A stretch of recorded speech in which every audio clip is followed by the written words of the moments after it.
2017 தலைநகர் டெல்லியிலே இதுக்காக நம்ம மகளிரணி சார்பில் போராட்டம் நடத்தப்பட்டுச்சு.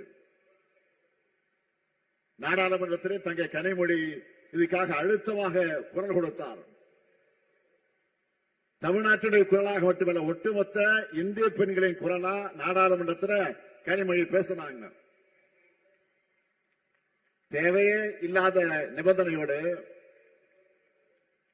பெண்களுக்கான 33 விழுக்காடு மசோதாவை ஒன்றிய பாஜக அரசு நிறைவேற்றியிருக்கு. தேவையா இல்லாத நிபந்தனையோடு நிறைவேற்றியிருக்கு. அது எப்ப நடைமுறைக்கு வரும் சொல்ல முடியாத நிலைதான் இருக்கு இன்றைக்கு. இது எதை காட்டுது? ஆபரேஷன் சக்சஸ், ஆனா பேஷன் டெட்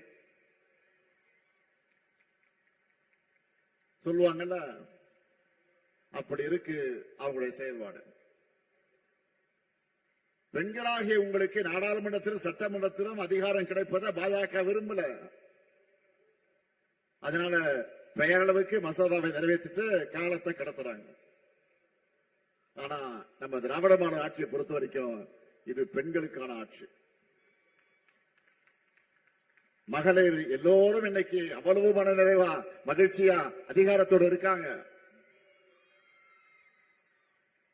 இந்த கூட்டத்தில் என் அம்மாவை போல நிறைய பேர் இருக்கீங்க.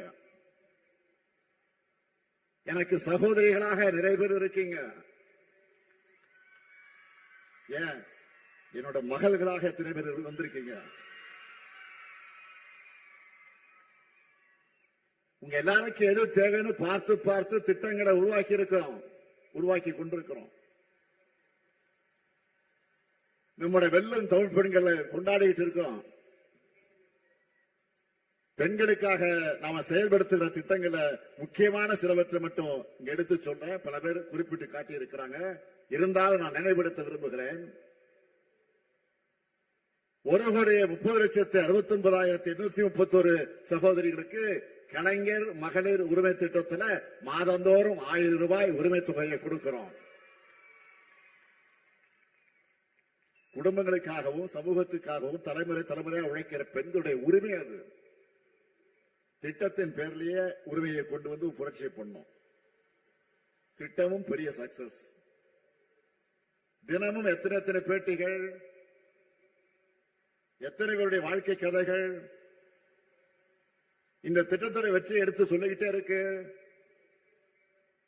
இந்த உரிமை தொகை பல பெண்களுக்கு சுயமரியாதை ஏற்படுத்தி தந்திருக்கு. நிறைய பேருக்கு தன்னம்பிக்கை கொடுக்கும்.